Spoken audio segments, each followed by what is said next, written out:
काले तपः काले ज्येष्ठं काले ब्रह्म समाहितं कालोह सर्वस्य ईश्वरो यः पितासि प्रजापतेः।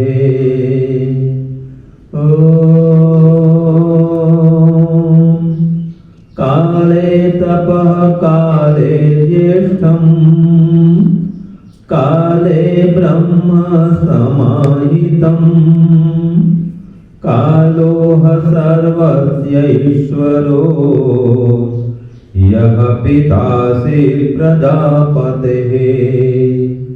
यः पितासि प्रजापतेः।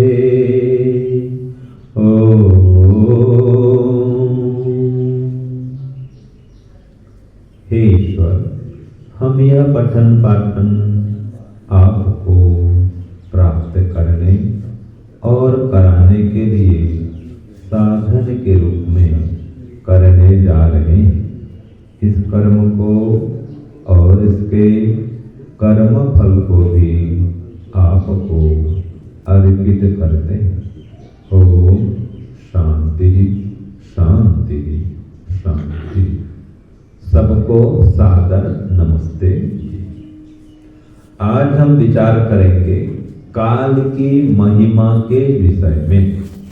जैसे आज के मंत्र में कहा कि काले तपः काले ज्येष्ठम काले ब्रह्म समाहितम, कि देखो उचित काल में ही, ठीक है, तप होता है। जैसे कि मान लीजिए आप ब्रह्मचारी, तो ब्रह्मचर्य पालन करने का, व्यायाम करने का, ध्यान करने का, पठन पाठन करने का, ईश्वर की उपासना हवन करने का, सबका एक समय निर्धारित है। प्रातः काल की वेला में ध्यान करो, आसन व्यायाम करो, हवन करो, यह समय इसके लिए है। दोपहर को अपना सांसारिक काम करो, अन्य काम, जो व्यापारी हैं व्यापार करें, नौकरी बदले नौकरी करें, तो सभी समय पर होना चाहिए। समय पर भोजन हो, समय पर सोना हो, समय पर जागना हो। तो जो समय का समुचित पालन करता है वह बाकी अन्य लोगों की अपेक्षा ज्यादा स्वस्थ रहता है, सुखी रहता है, उसका जीवन श्रेष्ठ बनता है। और जो समय के महत्व को नहीं जानता, काल की महिमा का ध्यान नहीं रखता, कोई दिनचर्या नहीं, कोई समय नहीं खाने पीने, उठने जागने, सोने बैठने का, तो बस उसका जीवन महान नहीं बन सकता। इसलिए कहा उचित काल में तप किया जाए। और काले ज्येष्ठम काले ब्रह्म समाहितम, उचित काल में ही ज्येष्ठत्व की प्राप्ति होती है। जैसे आप विद्यार्थी हैं तो पूरा पढ़ो, विद्याध्ययन पूरा करो, और शास्त्र और शास्त्र और शास्त्र पढ़ो, तो पूरा समय लगाओ विद्या प्राप्त करने में, तो ज्येष्ठ बनेंगे। ठीक है, आप चाहो अभी पढ़ने आए हैं, एक साल में हाजी में विद्वान बन जाओ, ऐसा कोई होता है क्या? पूरा समय लगाओ। तो समय के आधार पर ही व्यक्ति में ज्येष्ठता की प्राप्ति होती है। और काल में ही ब्रह्म का ज्ञान भी प्राप्त होता है।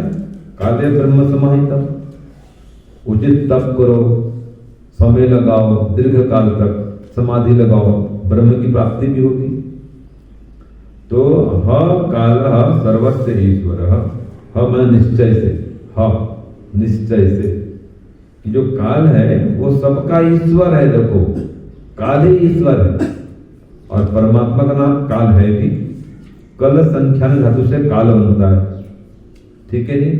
तो जो जगत के सब पदार्थों और जीवों की संख्या करता है, वो परमात्मा काल कहलाता है। देखो जगत के सब पदार्थों की संख्या मन गणना करता है, और जितने जीव हैं उनकी भी संख्या रखता है, कितने जीवात्माएं सब पता है उसको। तो ये कल संख्या है, सबकी संख्या रखता है, तो वो काल कहलाता है। तो वो परमपिता परमात्मा काल का भी काल है, और हिरण्यगर्भ है, प्रजापति, सबका पिता है, पालक है, उत्पादक है। तो ये काल का विभाजन, काल का निर्धारण ये भी परमात्मा ही करता है। कौन सा मंत्र आता है? ओम समुद्रादर्णवादधि संवत्सरो अजायत अहोरात्राणि विदधत् विश्वस्य निशतो वशी। इसमें कहा ना संवत्सर है ना, वर्ष है, मास है, दिन है, रात है, पक्ष है, पल, क्षण, मुहूर्त, इन सब का विभाजन परमात्मा करता है। ये सूर्योदय सूर्यास्त परमात्मा करता है, दिन रात इसका निर्माण परमात्मा करता है। ये काल की इकाइयां हैं। दिन रात आजकल होते हैं घंटा, मिनट, सेकंड, पहले पल, क्षण, मुहूर्त, ये चलता था। तो ये काल का स्वामी परमात्मा है। और देखो काल ऐसा है, वैशेषिक दर्शन में इसको नित्य कहा है। जैसे कि ईश्वर, जीव और प्रकृति तीनों नित्य हैं, ऐसे दिशा, काल और आकाश ये तीनों भी नित्य हैं। ठीक है जी। तो परमात्मा भी नित्य है, ये काल भी नित्य है। तो देखो किसी पदार्थ के निर्माण में काल माने समय तो लगता ही है भाई, बिना काल के जगत का निर्माण भी नहीं होता। आप रोटी पकाते हैं, समय लगता है कि नहीं लगता है? लगता है।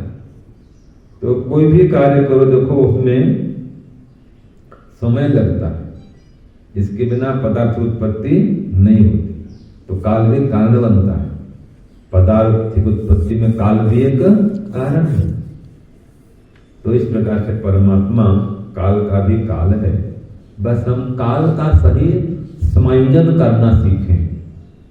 आजकल बोलते हैं टाइम मैनेजमेंट, ये सीखें। तो जो काल रूपी घोड़े पर सवार हो जाता है वह जीवन में सफल हो जाता है, और जो समय को बर्बाद करते रहता है फालतू फालतू कामों में, अनावश्यक कार्यों में, तो उसका जीवन इतना महान नहीं बन सकता जितना बनना चाहिए।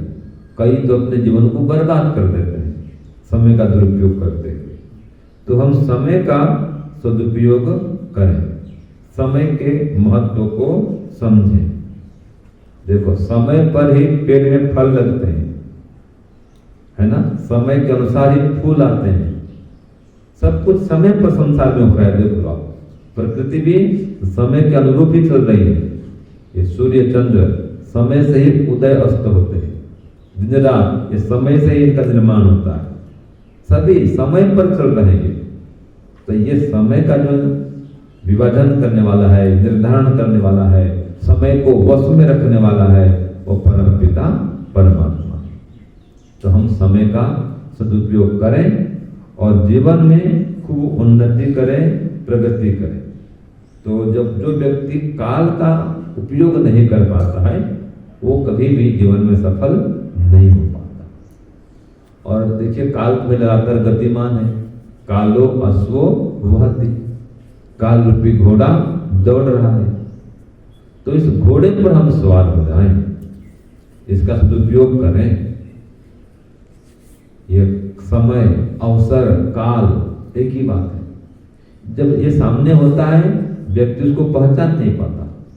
एक चित्रकार ने एक चित्र बनाया, चेहरा को ढक दिया बाल से और पीछे टकला गंजा कर दिया और 2 पंख लगा दिए और चित्र बनाकर रख दिया प्रदर्शनी। जो भी आए देखता उसको, देख के भाई ये क्या चित्र है, चेहरा ढका हुआ है, ठीक है जी। और सिर का इतना सा बनाया था, मुंडी मुंडी, तो पंख पे लगा दिया उसने, और पीछे टकला है, आगे बाल है। ये किसका चित्र है, कौन बनाया ऐसा? तो उसको बुलाया गया, ये किसका चित्र आपने बनाया? तो उसने कहा यह समय का चित्र है, अवसर का चित्र है, कि जब समय होता है, अवसर होता है, काल सही काल होता है, व्यक्ति उसको पहचान नहीं पाता, उसका उपयोग नहीं कर पाता, ऐसे ऐसे काम में उसको बर्बाद कर देता है। और जब समय बीतता है, फिर पकड़ना चाहे, फिर पकड़ में नहीं आता, पीछे तो बाल है ही नहीं, क्या पकड़ोगे? और उसमें पंख लगा है, फुर्र से उड़ जाता है, पक्षी समान। देखते देखते जवानी बीत जाती है। इसलिए समय के महत्व को समझो, समय का सदुपयोग करो और जीवन को महान बनाओ। ये आज के मंत्र का सार है।